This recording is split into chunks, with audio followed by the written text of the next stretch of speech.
স্বপন ভাই, বিশ্বকাপ স্কোয়াডে আপনার মতামত কি?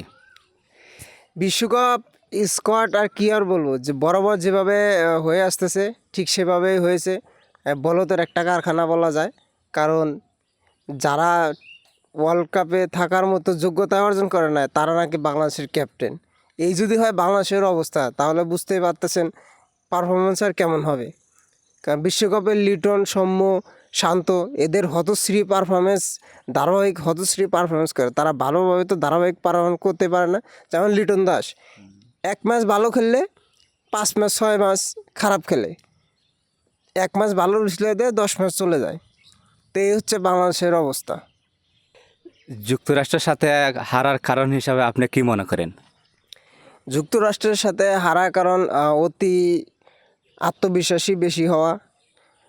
কারণ তারা প্রস্তুতি ম্যাচ হিসেবে ম্যাচটা খেলার চেষ্টা করেছিল, কিন্তু যুক্তরাষ্ট্র এমনভাবে খেলছে যে তারাই বাংলাদেশকে নিয়ে প্রস্তুতি নিয়েছে বাংলাদেশের সাথে খেলে।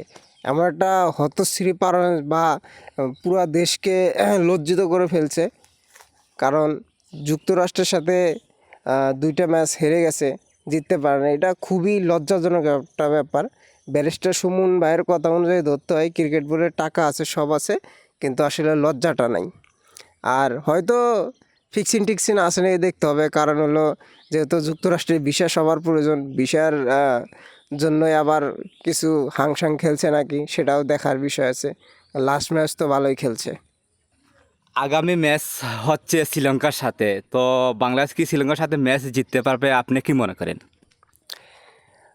খেলা আশা করি হাড্ডাহাড্ডি হবে লড়াইটা, কিন্তু বাংলাদেশ সর্বোপরি হেরে যাবে। কারণ তারা যেভাবে পারফরমেন্স দেখিয়ে আসতেছে, জিম্বাবুয়ের সাথে, যুক্তরাষ্ট্রের সাথে, ভারতের সাথে খেলা হইলো, যে এরকম খেলা খেলতেছে এতে মনে হয় না বিশ্বকাপের 2টা ম্যাচ জেতার মতো অবস্থায় বাংলাদেশ বর্তমানে আছে। কারণ হয়তো নেপাল ছাড়া বাকি সব কয়টা দলের সাথে হারার সম্ভাবনা আছে। আর শ্রীলঙ্কার সাথে 100% শ্রীলঙ্কার সাথে হারবে। যদি ভালো খেলে সেটা লড়াই হবে, কিন্তু শেষ পর্যন্ত বাংলাদেশ হেরে যাবে। আসলে লিটন দাস সুযোগ পাওয়ার চান্স আছে কি না এটা বলা মুশকিল। তবে বর্তমান যে পারফরমেন্স তাকে না রাখাই ভালো।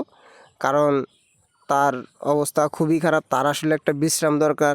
জানি না কেন লিটন দাসকে বারবার খেলানো হচ্ছে। দেশের মানুষের বড় একটা এখন প্রশ্ন যে বারবার কেন লিটন দাসকে খেলানো হচ্ছে। এটা খুবই দুঃখজনক একটা ব্যাপার যে একটা ব্যাটার ফর্মে নেই, তারপরে তাকে জোর করে খেলানোর চেষ্টা করা হচ্ছে। এতে তো তার ফর্ম ফেরার কোনো সম্ভাবনা নাই, অথচ উনি আরও বেশি অফ ফর্ম হয়ে যাচ্ছে।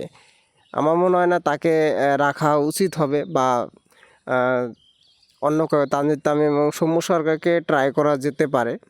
তো লিটন দাসের পরিবর্তে যদি এনামুল হক বিজয়কে ইনক্লুড করা হয় সেটা মনে হয় খারাপ হবে না। পারভেজ হোসেন ইমন আছে, যেহেতু প্রধান নির্বাচক বলছে যে এনামুল বিজয় রেডি আছে, তো আমার মনে হয় ওটা করলে ভালো হয়। ঠিক আছে স্বপন ভাই, পরবর্তী আপনার সাথে কথা হবে। ওকে ওকে, ধন্যবাদ আপনাকে।